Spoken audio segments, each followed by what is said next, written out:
Do you know what it feels like to be a poet? It's hot tea on a cold day, chill cook on a hot day, blankets wrapped around you in the thick of night, when the body feels cold as ice. May your eye be full of light. See, being a poet is daunting. Half of the time you're taunted by your inadequacies, your shortcomings, tongue, cutting, love, and lustings. It's hard work to write. And it's even harder work to speak the words you write. But you see, that's what makes all the difference in life, because words is spirit, and words are light. Good afternoon, Port Harcourt. Welcome to the Ricch Cafe here on Wave 91.7 FM. My name is Destiny Rex Richh Ovai Igiri, spoken word poet, writer, and author of Literatus Athlete Peregrination, popularly known as LAP, also the convener of the Leavers event. Love in Verses, a cultural ecosystem that's all about promoting the creative, taking you as a creative to your next level of enlightenment and artistry. Today, the segment of the Ricch Cafe we find ourselves situated in is the Jesus is Lord segment. We gotta ring it up for Jesus every second we get. Today, the core theme we're going to be going through is believing beyond a doubt, especially when doubt is loud. We're going to be talking about belief, not as noise, but as staying. It's not about shouting, I believe, I believe, I believe. We're actually going to be going into the rabbit hole, as they so say. Today, Jesus is Lord not as a slogan. Today, Jesus is Lord not as a bumper sticker. Today, Jesus is Lord as a question. What does it mean to believe when belief is hard? You see, belief isn't certainty. Belief is commitment in uncertainty. Somebody snap your fingers to that word I just said right there. Belief isn't certainty. It is commitment in uncertainty. You have to understand, faith is not the absence of doubt, right? Faith is not you saying without an iota of doubt, I believe that this thing is going to happen. No. Faith is choosing God despite doubt. So you're choosing the fact that all is well, even when all isn't well. That's what it means to choose God. That's what it means to choose God. That's what it means to choose God. It means that in the face of uncertainty, you hold on to the belief, right? You have doubts, sure, but you're holding on to the belief that even if this thing looks shaky right now, even if it looks like this thing isn't going to pan out the way I'm thinking it's going to, I believe that it's going to work out. I know that with God on my side, everything is going to pan out beautifully well. And you hold on to it. Because the truth is, when you have doubts and you start worrying about the fact that you have doubts, you amplify your worrying. So now you no longer just have doubts. You now have worries. And now you find yourself worrying about the fact that you're worrying. Where's the room for faith? You snuffed it out. You've grown thorns all around that little mustard seed that was trying to germinate into this big tree, right? It would not grow. But you see, when you have those doubts and you counter the doubts with the word that, oh, no. I am like a tree planted by the riverside. I cannot wither. I will grow. I will get there. I will get my portion. This is where you shine. And, tackling this with the idea of poetry, as poets doubt themselves a lot. They don't believe that they are who they say they are. Some of them think that they are scams. Some of them feel like, oh, well, there's someone else that is better at this thing than me, right? I'm not really all that. Some of them have what we call imposter syndrome. A lot of artists have imposter syndrome. Poets are at the forefront of that movement, right?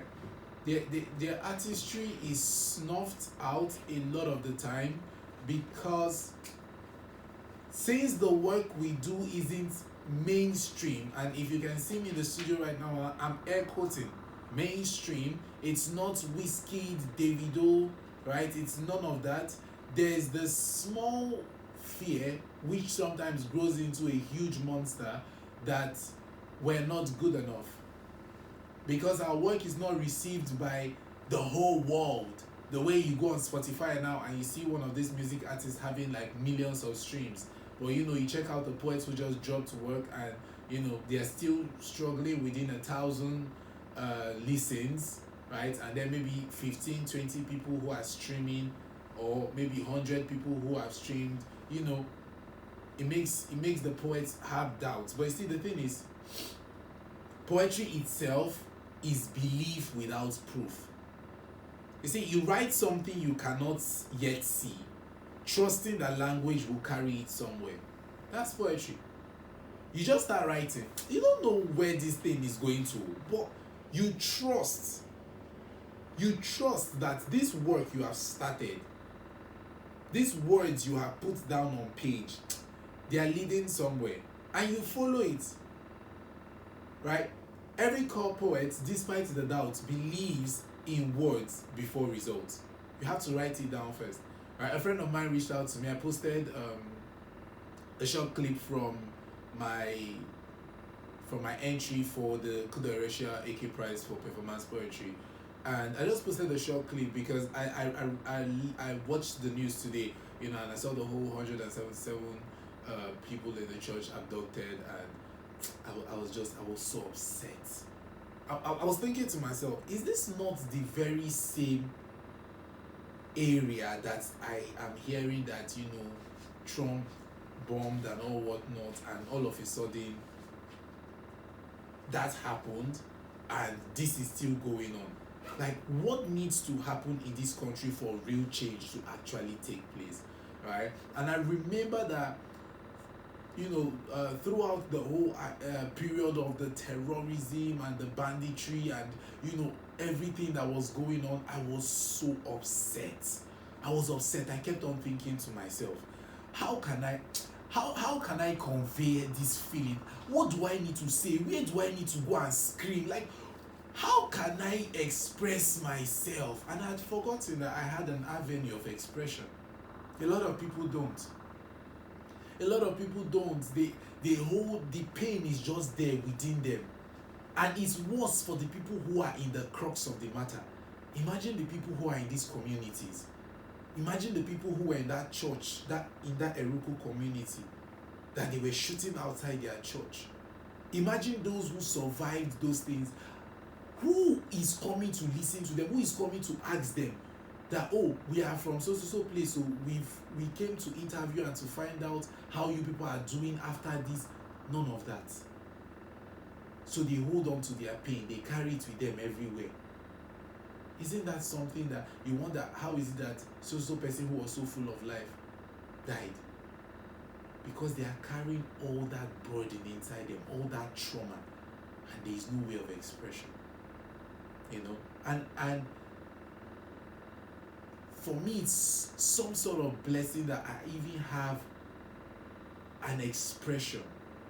I have something that I can pour my heart out onto, and that is the page, right? And there's the understanding, which my community carries heavily, right? The Ricch Cafe, Leavers, we carry this thing as part and parcel of us, that there's a process. You write from page, you express on stage, and you document. That is film. So I went through the three processes. I wrote down everything I was feeling, and then I expressed it on the stage. And that stage, different places that we went to throughout the period of that shoot, and it was documented, right? And he reached out to me, I posted a part of the clip because, like, after seeing that, I remembered the part of the piece where I was talking about the fact that how can people in leadership say certain things? How can you say that there is no society without crime? We know that there is no society without crime, but at this point in time, is this the Rema you offer? And those of us who have something to say, we are gagged by the lack the state of things have twisted into our guts. It is a common known thing that if you want to win in this country, you have to conform by saying no in this art, through this art. This is a public service announcement. I will not keep quiet. We will not keep quiet. We will not stop fighting. Fire these people. Flint in the sling, fire that all the Goliaths that rise against us. See, listen, not everybody in this country is a giant though. Speak up for the little guy. Be the God of your own Israelites, your hair nappy like. Before they kill you, you have to run. There's fire on the mountain, run. And we are praying for palms, we are praying for gray skies, we are praying for light, we are praying for grace, we are praying for home. Poetry as prayer. And you see, in that manner of expression, in that crux where there's so much pain, there's so much sadness, and all you have are words, well tailored together, well put together, and expressed with heart and soul. See, prayer is poetry spoken upward. Tomorrow is International Day of Education. I was recently on a shoot, right? And went into town for this shoot, and we are filming, and I'm seeing that the makeshift stadium area where some young people are grooming themselves to become footballers, right? Around that area, under the places where people sit, like you go into the small stadium and then there's a place, slabs for you to sit. Come outside and go through the side, and you see people, they are sleeping under those places. They're sleeping under those places. We went round interviewing people. Women in the market, Creek Road Market, a lot of them lamenting, crying. They come out with their wares and they go back with it. They make little sales. Out of 5 children, you can afford only to take 1 to school too. It's a lot. And the sad thing is, it's not far away from you. You have abject poverty and unconceivable riches living side by side. You can't even conceive it. I don't want to mention the house, but in the process of my shoot, passing through someone's house, and they are still doing renovations inside a property that people can live there, comfort within. It's like affluence to them, opulence, so much riches. They are still doing renovations, but there is somebody that is sleeping under a bridge. Look at the bed, all messy, all messed up. How do you express yourself as a person? And yet they say, oh, Nigeria has one of the most active community of religious people. What else do you want us to do? You protest, they tear gas you. What else can you do if not pray? And that is why I love the scriptures where Jesus talked about, blessed are the meek in heart, blessed are the poor, for they will see God.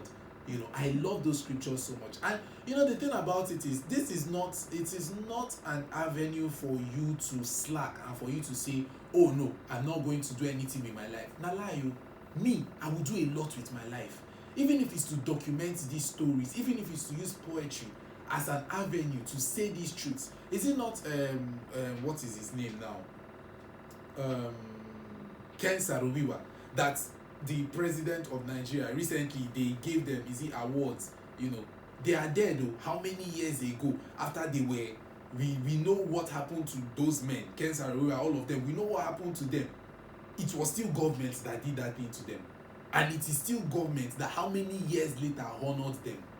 You see, the thing is, as a human being upon this earth, whatever religion you find yourself in, listen, the first thing that you must focus all your energy upon is to make sure that your spirit man is saved. Because I promise you, this life will whine you. This life, it will whine you. Only God knows what was going through those men's, what was going through their minds throughout the period in which they were fighting for this country. Only God knows how many people told them, don't die for this country, don't die for, but yet they were convicted. They were convicted that See, even if right now, this is what it looks like, this is what you can see with your physical eyes, I see a glory far greater than this death. And the same thing with the disciples. All of them in core conviction. What is stronger than belief? There is nothing. There is nothing stronger than your belief. You have the will to believe in whatever you believe in, and you must believe in it with all your heart. Doubt will arise. Understand this, you will have doubts. Worries will come. But you must hold on to the word. What is the prophecy over you? You must speak it. You do not allow your mind to stay idle. So you say, oh, blessed be the poor, for they will see God. Then you decide you will not do anything with your life. It's a lie. Oh. That is not the type of poor that God was talking about. Oh. That Jesus was talking about. It's not that type of poor.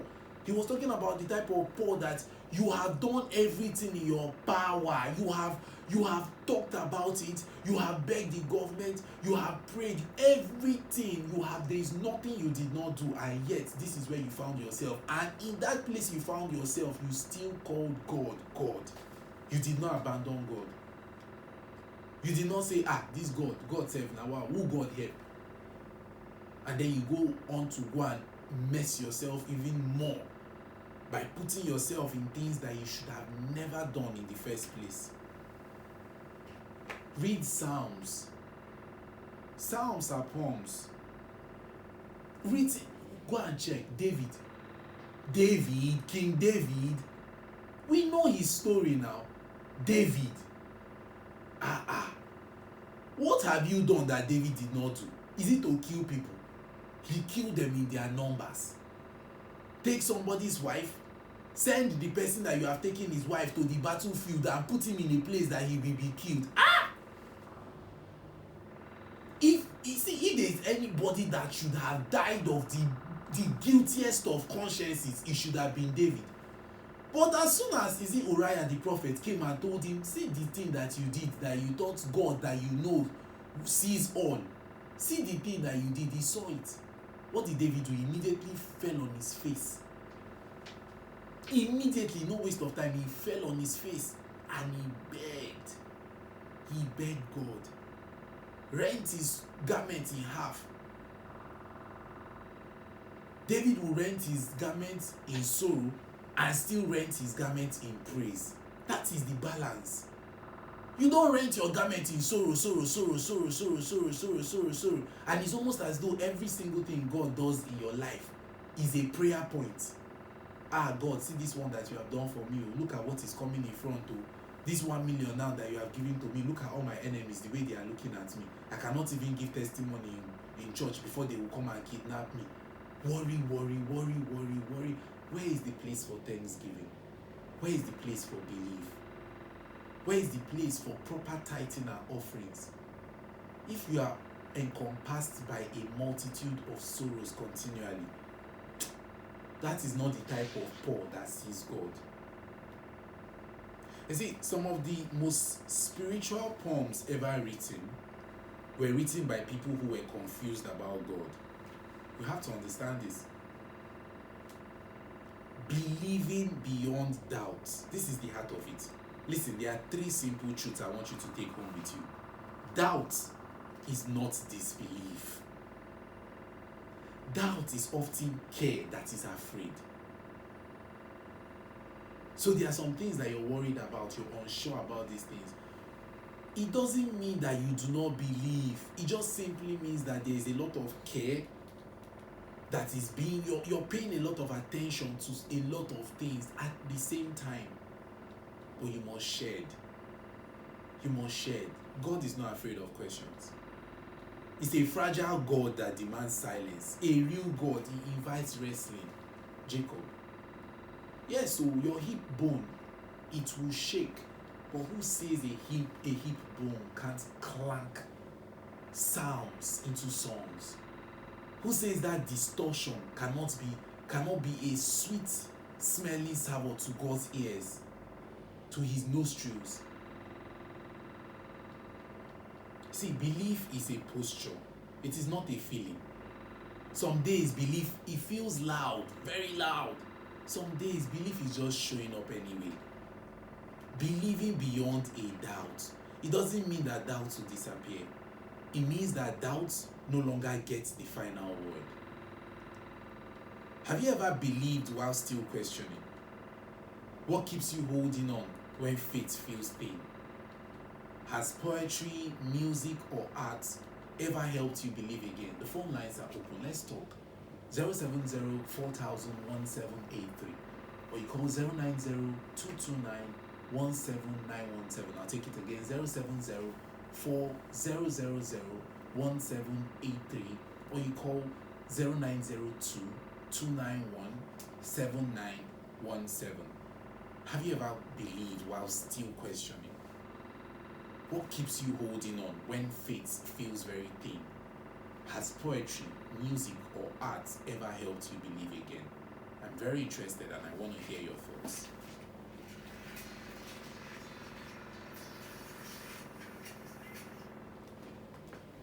Alright, hello, good afternoon. Hi, good afternoon. Your name and where you're calling from, please? Fatima. Okay. So the questions again. Have you ever believed while still questioning? What keeps you holding on when faith feels thin? Talk to us. Alright, we just lost that one. Call lines 070 4000 1783, or you call 090 229 17917. Share your thoughts, your opinions, and your questions with us. Has poetry, has music, has art ever helped you believe again?